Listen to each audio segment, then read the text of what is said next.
She might wave back. Well, most of you wave, the rest of you are just mean. Dear me. Now, first thing we're going to show you guys how to do is how to check an elephant's feet. Now that is very important. As you saw, the elephants have come for a walk up the road from their other set of paddocks, and that's the road you guys drive on. So we need to make sure she hasn't picked up anything sharp in the bottom of her feet.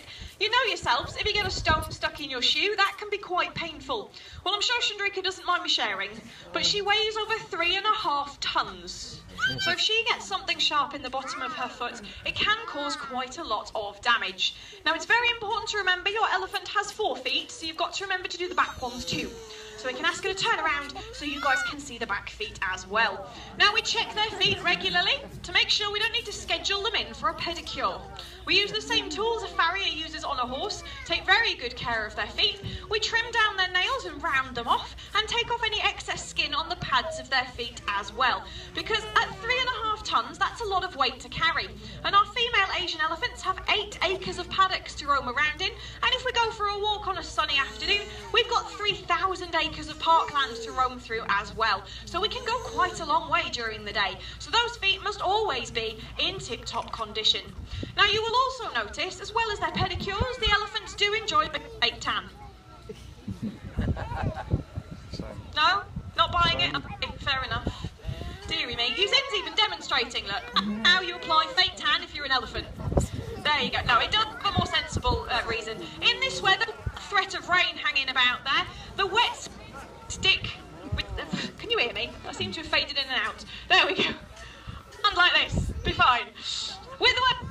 all that dirt will stick onto the elephant, acting like a very moisturising mud pack. And unfortunately for Chandrika, having all that dirt on, we're going to wash it all off again. So every morning in the elephant house, we bring her a bit more down to our feet and wash off all that dirt. And when we're nice and clean, we do a full health check. So we start from the front of the elephant with that very important trunk. And on the end there is... Oh, for goodness sake, try this way. Try again. I'm still there. There we go. Somebody shout at me if I disappear altogether. We're going to have a look at the end of her trunk, and there will be one prehensile finger on the end. There we go. African elephants have 2. Asian elephants have just the 1. But what Michael is essentially looking for there is bogies. No, I'm being serious. This isn't like the fake tan joke. I'm being serious. We're looking for snot.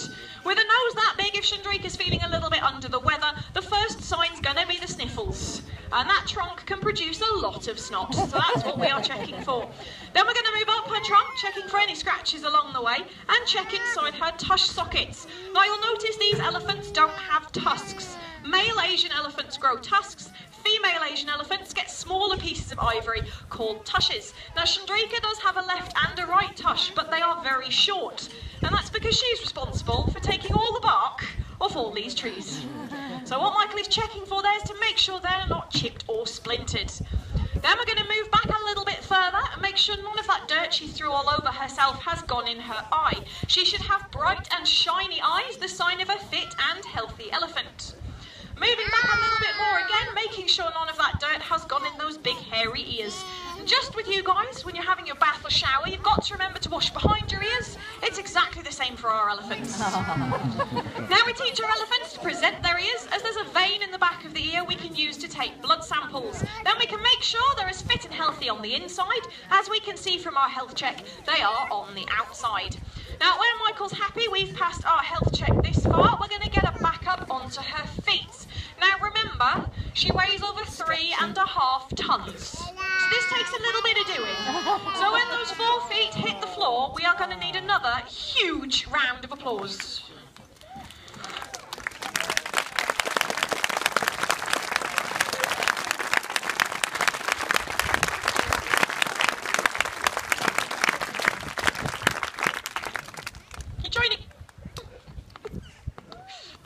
Go in again. Stick my arm out. There we go. Now that we're back up on our feet, we can continue with our health check. So we're going to ask Chandrika to put it up into the air and say, ah. How'd you going? Now we're going to look at her teeth. Now she has 4 teeth in her mouth. Each one is the size of a house brick.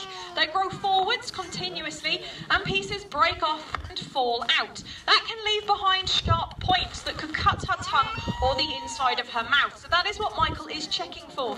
Any sharp points there, and we will give her bigger tree branches to chew on for tea tonight, and she will file them down for us. And again, in that position, you can see that left and right tush there. See just how short they are. They are nice and clean and no chips there at all. And now we can ask her once again for that very important nose at the front. It's made up of over 100,000 muscles and tendons. There's no bones in there. It's very strong, very flexible, and very useful for the elephant. Now behind us, we've had a few demonstrations going on. Come on, use in, be helpful. There you go, look, you can fling water everywhere. You can use the trunk to drink. You can use it to eat. You can use it to throw dirt all over your head. And you can also use it to communicate with the rest of the herd. But in the elephant house, it has one other quite useful job it can do. If you're quite clumsy, like me, and you drop your keys, if you're lucky, you can get them handed back to you. I can have the and add it to my collection, but I'd rather have my keys.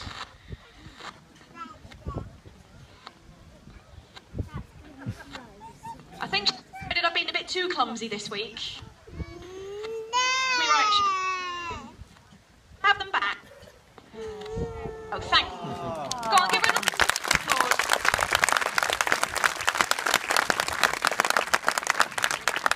I think you bogey. Well, as you said, shouldn't drink her. It does